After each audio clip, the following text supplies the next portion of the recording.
ಶಾಮನೂರು ಶಿವಶಂಕರಪ್ಪ ಅವರು ಪಕ್ಷಾತೀತವಾಗಿ ಎಲ್ಲರ ಜೊತೆಯಲ್ಲೂ ಉತ್ತಮವಾದಂಥ ಬಾಂಧವ್ಯ ಹೊಂದಿದ್ರು. ಇನ್ಫ್ಯಾಕ್ಟ್ ರಾಜ್ಯ ರಾಜಕಾರಣದಲ್ಲಿ ಎಲ್ಲ ಪಕ್ಷದವರು ಒಂದಲ್ಲ ಒಂದು ರೀತಿಯಲ್ಲಿ ಪ್ರತ್ಯಕ್ಷ ಪರೋಕ್ಷವಾಗಿ ಪಕ್ಷಾತೀತವಾಗಿ ಒಂದಲ್ಲ ಒಂದು ರೀತಿ ನೆರವು ಸಹಾಯ ಮಾರ್ಗದರ್ಶನವನ್ನು ಪಡ್ಕೊಂಡಿದ್ದಾರೆ. ಹಾಗಾಗಿ ಅವರನ್ನು ರಾಜಕೀಯದ ಅಜಾತ ಶತ್ರು ಅಂತ ಹೇಳಿ ಕರೆಯಲಾಗುತ್ತೆ. ಕಾಂಗ್ರೆಸ್ಸು, ಬಿಜೆಪಿ, JDS, JDU, ಭಾರತದ ಕಮ್ಯುನಿಸ್ಟ್ ಪಕ್ಷ, ಹೀಗೆ ಯಾವುದೇ ಹಳೆಯದಾಗಿರಲಿ ಹೊಸ ಪಕ್ಷ ಆಗಿರಲಿ, ಶಾಮನೂರು ಶಿವಶಂಕರಪ್ಪ ಅವ್ರ ಬಗ್ಗೆ ಎಲ್ಲರಿಗೂ ಅಪಾರವಾದಂತಹ ಗೌರವ ಇದೆ. ಆ್ಯಂಡ್ ಅವರ ಕೆಲವು ನಂಬಿಕೆಗಳ ಕುರಿತಾಗಿ ಕೂಡ ನಾನು ಮುಂದಿನ ಹಂತದಲ್ಲಿ ನಿಮ್ಗೆ ಡೀಟೇಲ್ಸನ್ನು ಕೊಡ್ತಾ ಹೋಗ್ತೀನಿ. ಬಂದದ್ದೆಲ್ಲ ಬರಲಿ, ಬಕ್ಕಪ್ಪನ ದಯೆ ಇರಲಿ ಅನ್ನುವಂಥದ್ದು ದಾವಣಗೆರೆಯಲ್ಲಿ ಪ್ರಚಲಿತದಲ್ಲಿರುವಂತಹ ಮಾತು. ಆ ಮಾತಿನಂತೆ ಅವರು ನಡ್ಕೊಂಡು ಬಂದಿದ್ದಾರೆ.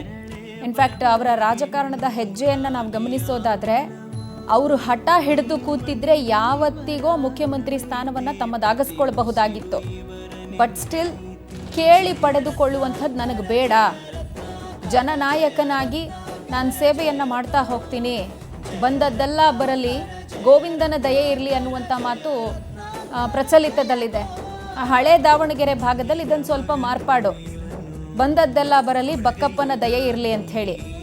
ಆ ಒಂದು ಮಾತಿನ ಅನುಸಾರದಂತೆ ನಾನು ಮಾಡುವ ಕೆಲಸ ಮಾಡ್ತಾ ಮುಂದುವರಿಸ್ತಾ ಹೋಗ್ತೀನಿ. ಅದರ ಕರ್ಮ ಫಲಗಳನ್ನು ಈಶ್ವರ ದಯಪಾಲಿಸಿದಾಗ ತೆಗೆದುಕೊಳ್ಳೋದಷ್ಟೇ ನನ್ನ ಕರ್ತವ್ಯ ಅಂಥೇಳಿ ಅನೇಕ ಸಾಮಾಜಿಕ ಚಟುವಟಿಕೆಗಳಲ್ಲಿ ತಮ್ಮನ್ನು ತಾವು ತೊಡಗಿಸ್ಕೊಂಡ್ರು. ಇಳಿ ವಯಸ್ಸಿನಲ್ಲೂ ಕೂಡ ಸಿದ್ದರಾಮಯ್ಯನವರ ಸಂಪುಟದ ಅತ್ಯಂತ ಹಿರಿಯ ಸಚಿವರಾಗಿ ಅವರು ಕಾರ್ಯವನ್ನು ನಿರ್ವಹಿಸ್ತಾ ಇದ್ದಾರೆ. ಆ್ಯಂಡ್ ಯಾವುದೇ ಪಕ್ಷವನ್ನು ನಾವು ಕನ್ಸಿಡರ್ ಮಾಡಿದ್ರು ಬಹಳ ಹಿರಿಯ ಶಾಸಕರಾಗಿದ್ದವರು ಶಾಮನೂರು ಶಿವಶಂಕರಪ್ಪ ಅವರು. 95 ವರ್ಷದವರು. ಆ್ಯಂಡ್ ಸಮಾಜಕ್ಕೆ ಅವರು ಕೊಟ್ಟಿರುವಂಥ ಕೊಡುಗೆಗಳು ಸ್ಮರಣೀಯ.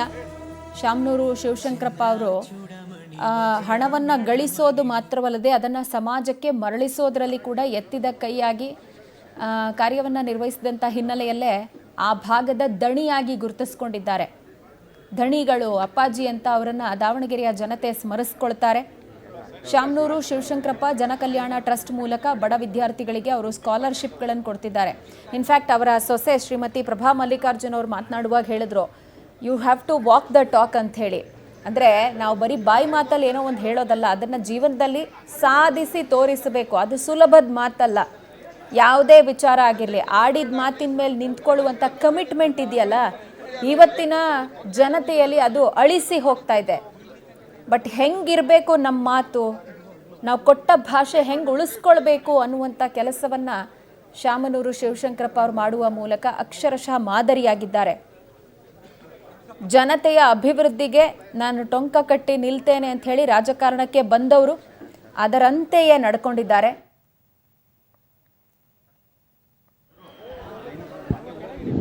ಇಡೀ ಸಮಾಜಕ್ಕೆ ಮತ್ತು ಅನೇಕ ಮಾದರಿ ಕ್ಷೇತ್ರಕ್ಕೆ ತುಂಬಲಾಗದ ಒಂದು ನಷ್ಟವನ್ನು ಭರಿಸಲಿಕ್ಕೆ ಒಂದು ಸಂದರ್ಭ.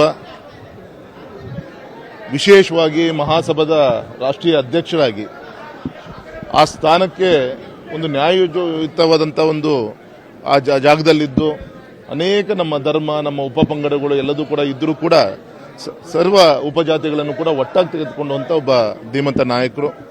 ಆ ಜಾಗಕ್ಕೆ ಒಂದು ನ್ಯಾಯವನ್ನು ತುಂಬಿಕೊಟ್ಟಂಥ ನಮ್ಮ ಹಿರಿಯರನ್ನು ನಾವು ಕಳ್ಕೊಂಡಿದ್ದೀವಿ.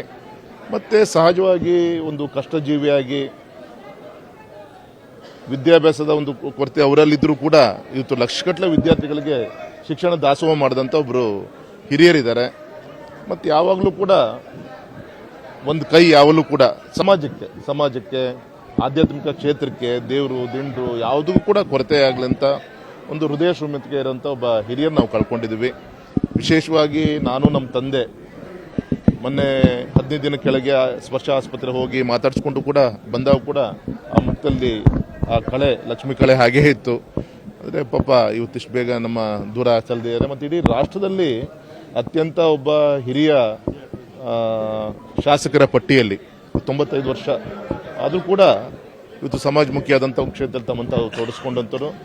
ಮತ್ತು ವಿಶೇಷ ಅಂದರೆ ಮೊನ್ನೆ ನನ್ನ ಮಗನ ಮದುವೆ ಬಂದು ಆಶೀರ್ವಾದನ ಮಾಡಿದ್ರು.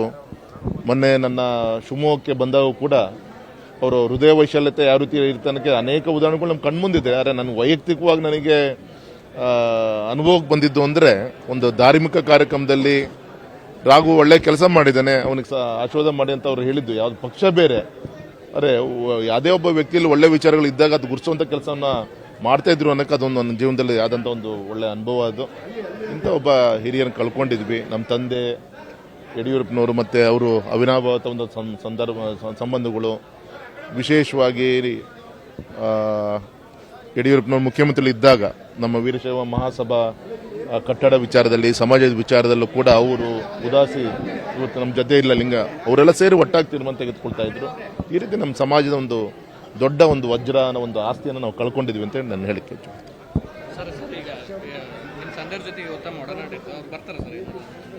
ಬರ್ತಾರೆ. ಯಡಿಯೂರಪ್ಪನವರು ಬರ್ತಾರೆ ಮತ್ತು ನನ್ನ ಸಹೋದರ ರಾಜ್ಯಾಧ್ಯಕ್ಷ ಅಂತ ವಿಜಯೇಂದ್ರ ಅವರು ಕೂಡ ಬರ್ತಾ ಇದ್ದಾರೆ.